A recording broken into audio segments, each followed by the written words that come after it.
Hello guys, welcome back to Pakistani reaction channel. अच्छा जी, पहले हमारे चैनल के ऊपर ना टाटा ग्रुप के ऊपर ना उसकी प्रॉपर डिटेल एक वीडियो आ चुकी है जिसपे आप लोगों ने बहुत ज्यादा प्यार दिखाया था। आज की वीडियो होने वाली है रतन टाटा सर के ऊपर, उनकी कंप्लीट बायोग्राफी, उनकी डिटेल्स। और ना पहली वीडियो भी तो हमने बायोग्राफी के ऊपर ही लेके आए। बायोग्राफी नहीं थी, वो टोटल टाटा ग्रुप की कितनी कंपनीज हैं, कैसे बना, क्या है, वो सारा कुछ ये था। सिंगल टाटा ये रतन टाटा के ऊपर है, रतन टाटा सर के ऊपर है। और अगर दुनिया में जितने भी बिलियनियर्स की बात की जाए ना, तो मुझे जो सबसे ज्यादा एक टॉप पे मैं रखूंगा वो रतन टाटा सर को रखूंगा, ड्यू टू कि ना मतलब वो जितना ज्यादा डोनेशन करते हैं, वो मेरे ख्याल में दुनिया के रिचेस्ट पर्सन होते अगर वो इतने ज्यादा डोनेशन ना कर रहे होते। उन्होंने ना इंडिया के लिए भी बहुत कुछ किया। राज भी तो डोनेशन ही है। हाँ, डोनेशन हैं, या फिर यूं समझ लो कि उन्होंने सोसाइटी के लिए बहुत ज्यादा काम किया है। तो मेरे ख्याल में वीडियो स्टार्ट करनी चाहिए। और मैंने वीडियो भी एक ऐसे बंदे की उठाई है जो कि आप लोगों ने ना मतलब उस बंदे के बारे में बहुत ज्यादा कमेंट भी किए थे। तो वीडियो होने वाली है जनाब साहब, ये नाम है इनका CA राहुल मलोडिया के ऊपर, मतलब उन्होंने ये वीडियो बनाई है। तो स्टार्ट करते हैं आज की video. So let's get started. Mister Ratan Tata, एक नाम जो भारत की आन बान शान और बिजनेस का भगवान है। बाकी बिजनेसमैन ने बिजनेस किया ये देख के कि कौन सा सेक्टर अच्छा, कौन सा प्रोडक्ट अच्छा, किसमें माल बनेगा, किसमें पैसा बनेगा। रतन टाटा जी ने बिजनेस किया ये सोच के ऐसा क्या काम करूं जिसकी देश को जरूरत है, कौन सा प्रोडक्ट, कौन सी इंडस्ट्री में जाऊं जिससे देश का भला हो। बाकी बिजनेसमैन अपना बैंक बैलेंस और नेटवर्थ बढ़ाने की रेस में रहे और रतन टाटा जी रहे भारत का मान सम्मान बढ़ाने की रेस में। आज की वीडियो श्री रतन टाटा जी को समर्पित है, जो कि उन्होंने भारत के बिजनेस जगत में और समाज में किया।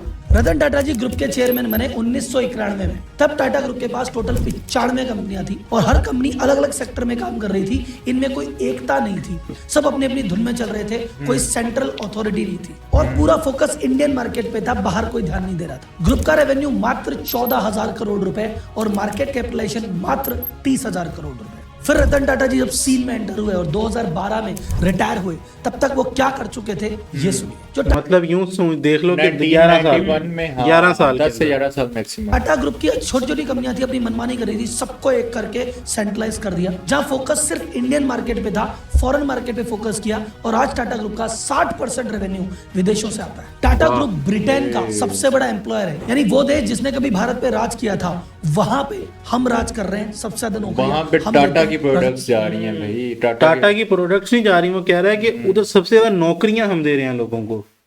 वहां पे एम्प्लॉयर्स ही हैं टाटा जी के पीछे। ब्रिटेन के बड़े बड़े ब्रांड, चाहे वो टेटली हो, चाहे जगुआर हो, चाहे लैंड रोवर हो, चाहे कोरस हो, सब खरीद डाला। देश की दूसरी सबसे बड़ी कंपनी TCS उन्हीं की निगरानी में लिस्ट हुई थी। जब उन्होंने ज्वाइन किया, सेल थी मात्र 14 नहीं, दूसरी उधर TCS हो रहा है।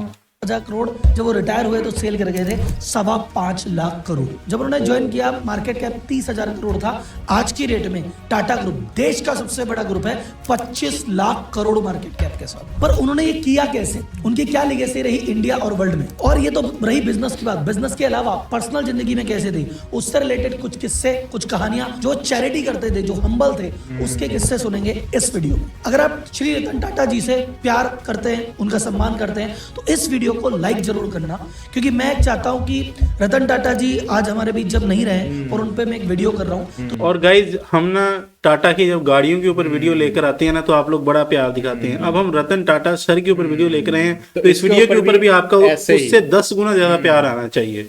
ये मेरी वीडियो, मेरे चैनल की आज तक जितनी भी 500-600 वीडियो गई है, उन वीडियो में सबसे मोस्ट लाइक वीडियो होनी चाहिए। और ये मेरे लिए बड़े गर्व की बात होगी कि मेरे चैनल का सबसे लाइक वीडियो रतन टाटा जी के बारे में। वीडियो को लाइक जरूर करना।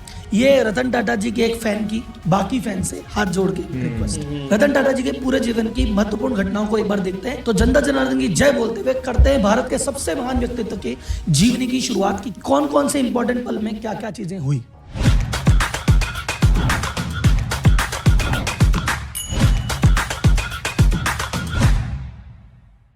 रतन टाटा जी का जन्म हुआ था 1937 में। उनके माता पिता के बीच में भाई साहब डिवोर्स हो गया, तो उनको अपना बचपन दादी के साथ बिताना पड़ा। 1955 में मात्र 17 साल की उम्र में वो यूएस चले गए कॉर्नेल यूनिवर्सिटी पढ़ने के लिए। 1962 में उनकी ग्रेजुएशन डिग्री पूरी हुई आर्किटेक्ट की। रतन टाटा जी डिग्री से एक आर्किटेक्ट थे। उस समय उनका मन था कि यार यूएस की लाइफस्टाइल ठीक है, वहीं सेटल हो जाते हैं, लेकिन दादी ने उनको बचपन से पाला था। दादी की तबियत खराब हुई, दादी ने पुकारा, एक बार में चले आए। अब ऑडियंस को मैं बता दूं, ऐसा नहीं था कि रतन टाटा जी में जो JRD टाटा है उनके ब्लड रिलेशन में थे या उनको पता था कि यार टाटा ग्रुप का जो उत्तराधिकारी मैं ही हूँ, मैं ही राजकुमार हूँ, नहीं। और उन्होंने ऐसा करने का क्लेम भी नहीं किया, उन्होंने अपने हिसाब से अपना काम कर रहे थे।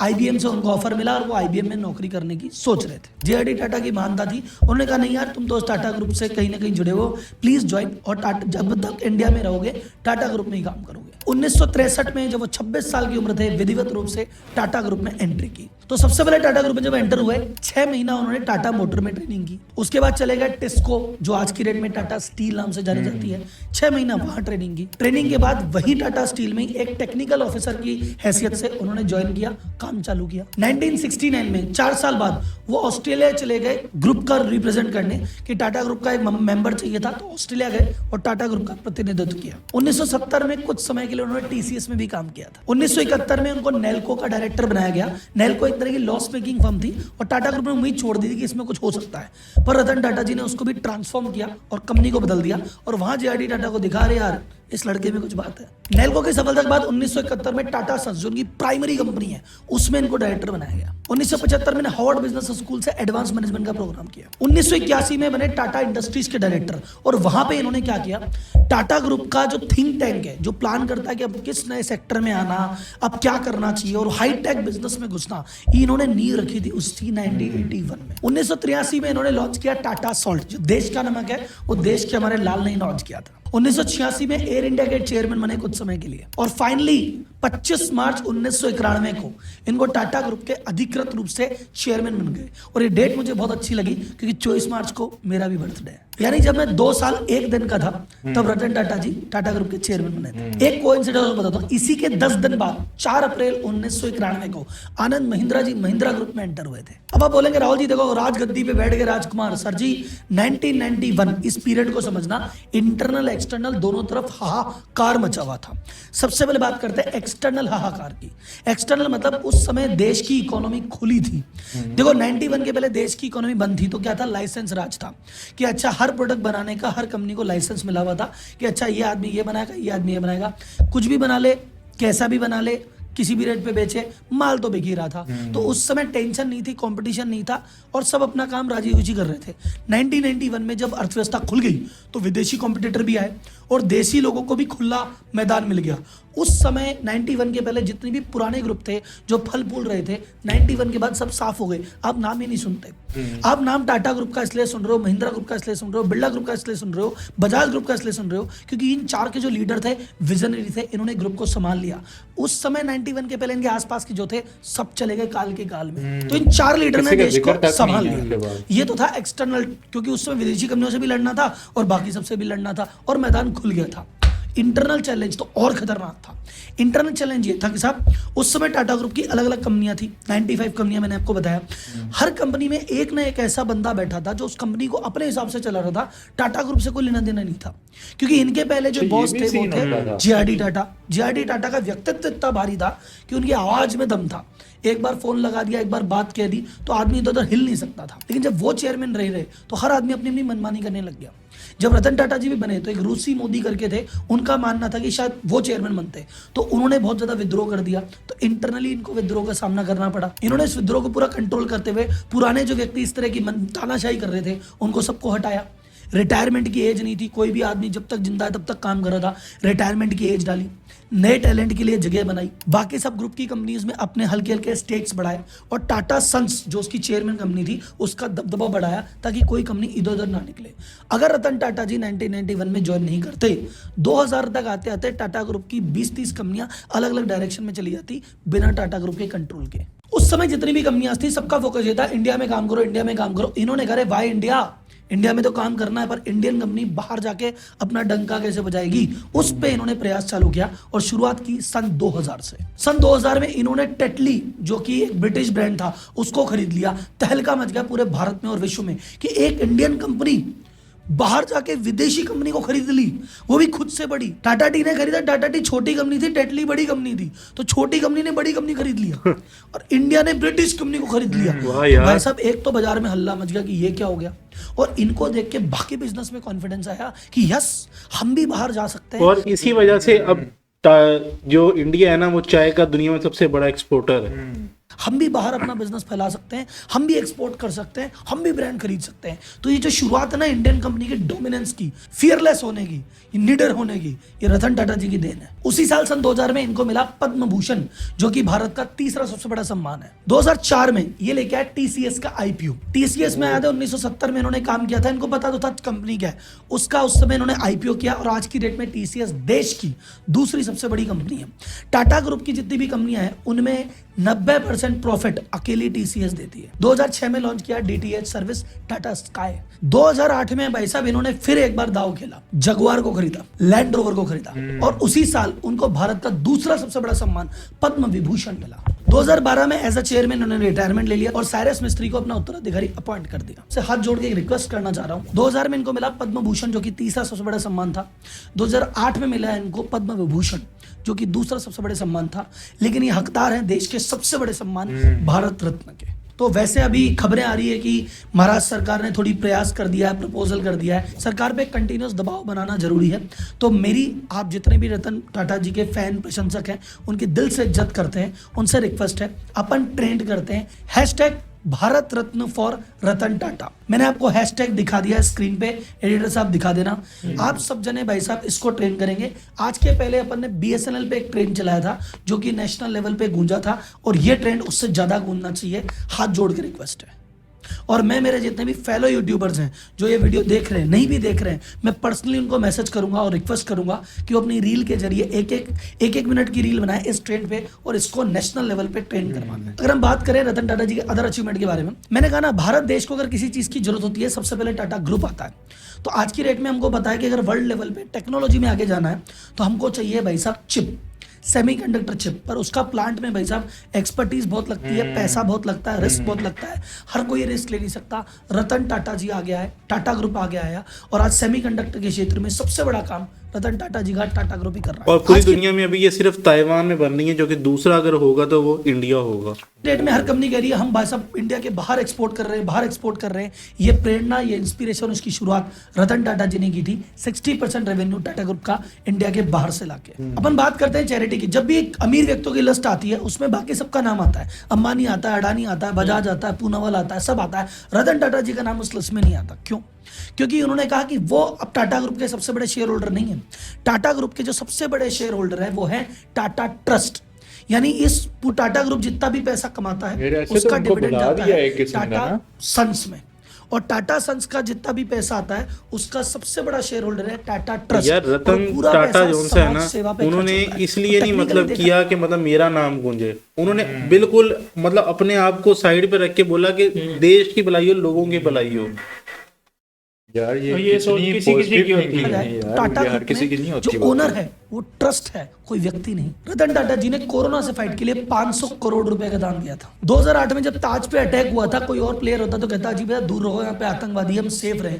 रतन टाटा जी उस समय सड़क पे खड़े रहे थे। जब तक आतंकवादी रहे थे और ऑपरेशन चल रहा था, रतन टाटा जी खुद वहां पे पूरी स्थिति को मॉनिटर कर रहे थे और वहां पे जो भी व्यक्ति जख्मी हुआ, जिसको भी ट्रॉमा हुआ, चाहे वो होटल का बंदा था या होटल के आसपास वाला या कोई भी XYZ, सबके लिए आज तक भी वो सर्विसेज चला रहे हैं। उसके लिए अलग से ताज पब्लिक सर्विस ट्रस्ट बनाया है जो कि होटल और उसके आसपास के जो व्यक्ति हैं उनकी सेवा के लिए आज भी काम कर रहा है। अगर आपका घर हो 1000, 2000, 5000 करोड़ का या ऑफिस हो, इतने महंगे घर ऑफिस में अगर कोई आवारा कुत्ता आ जाए तो आप क्या करेंगे? आप बोलेंगे अरे सर मैं गार्ड रखूंगा, मैं भगा दूंगा उसको, ये कर दूंगा।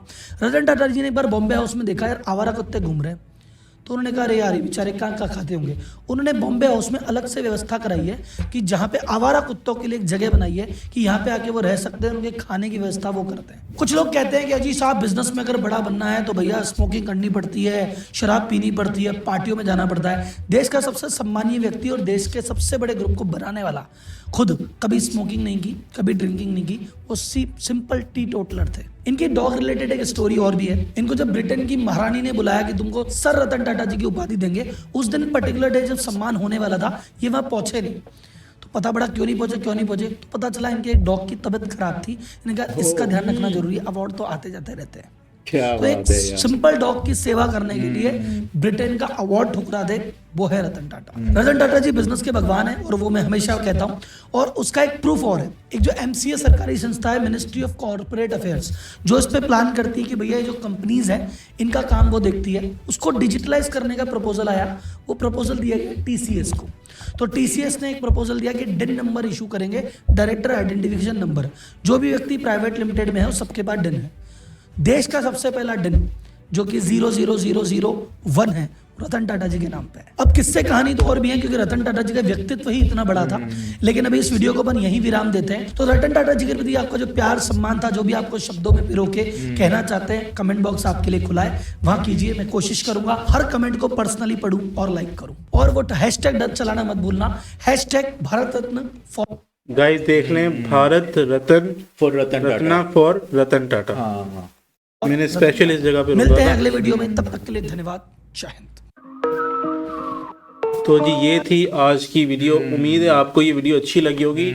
और ये वीडियो ना किसी व्यूज के लिए थी, ना ही मतलब ना, ये बंदे जो से थे ना हमें बहुत पसंद थे, तो ये वीडियो हमने बनाई इसके लिए। वैसे वीडियो लेके आए हाँ, हैं। तो एक तो ये अब दुनिया में रहे भी नहीं है, तो और अपने आप को साइड पे रख के लोगों के लिए विदाउट एनी कास्ट डिस्क्रिमिनेशन इन्होंने ना एक मतलब लोगों की सेवा की। और तो उसके इतनी लिए बड़ी ये वीडियो थी। क्वीन ने इन्हें बुलाया कि अवार्ड देने के लिए, और ये एक मतलब- डॉग की खातिर मतलब रुक गए। और दूसरा, priority अगर देखे ना। अगर आप देखना चाहते हैं ना कि हमारे चैनल पे कि इन्होंने शादी क्यों नहीं की, तो उसके ऊपर भी हमने एक वीडियो सिलेक्ट की हुई है। लेकिन ना हमें पता नहीं है कि आप लोग ये वीडियो देखना चाहते हैं या नहीं, तो हम उसके ऊपर भी एक रिएक्शन वीडियो लाजमी तो लेकर उसका आएंगे। जैसे हमने करना क्या, यस और नो में बता हाँ। देना कि हाँ भी हम देखना चाहते हैं, तो हम लाजमी लेके आएंगे उस पे।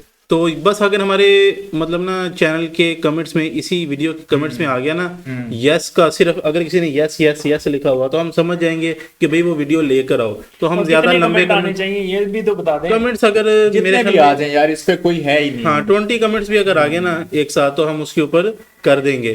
तो बाकी ओवरऑल अंबानी अडानी, मैंने उनकी तो कोई ऐसा इतनी रिस्पेक्ट वाली वीडियो अभी तक मुझे नहीं मिली जितनी जितनी मुझे। रिस्पेक्ट वाली इनको इनकी और हर जितनी यूट्यूबर मिली भी, हाँ। और इस तरह मीडिया के दौर में जब हर दूसरा बंदा एक दूसरे हर बिजनेसमैन की टांगे खींच रहा है, बिल्कुल। कोई फाइल्स होती हैं, लीक्स होती हैं, कुछ होता है, कोई भी इनके बारे में businessman कभी है, कोई चीज उनका नहीं यही है। ज़हन होता है कि मैं पैसे कमा लूं, बस जैसे मर्जी लेकिन कर। सामने मैंने एक चीज पिछले मतलब अगर दिनों पे टाटा की सुनी गाड़ियों थी। की बात भी करो ना, तो वो भी मतलब बाकी गाड़ियों से हमेशा सस्ती और ज्यादा मजबूत पायदारी रहती है। और ट्राले ट्रक जो भी चलते हैं हाँ। इंडिया में, ये आप सबसे क्या ज्यादा कहते हैं, क्या टाटा चीज़ की सुनी चलते अच्छा, हैं। मैंने एक चीज सुनी थी कि इनके जाने के बाद काफी डाउनफॉल वगैरह इनकी कंपनीज पे आया है। कंपनीज पे डाउनफॉल, जब भी कोई मेजर चेंज आता है ना, तो थोड़ा बहुत, क्योंकि लिस्टेड कंपनीज होती हैं, इनके शेयर मार्केट में गिरावट आती है, लेकिन वो कोई परमानेंटली नहीं होती। कुछ जिस तरह देर के लिए, यानी हाँ, कि होती है, temporary तौर पे अगर वो ups एक and downs तो वो तो- अनसर्टेनिटी होती है हाँ, शेयर होल्डर्स के बीच में ना, कि ये नया बंदा आया, ये पता नहीं कैसे चलाएगा। बस ओवरऑल यही सीन था। बाकी गाइस आपने बताना है कि आपको ये वीडियो कैसी लगी है। अगर आपको ये वीडियो अच्छी लगी तो सब्सक्राइब लाजमी कीजिएगा, ताकि हम आपको मजीद इस तरह की और वीडियोस ला के दिखाते रहें।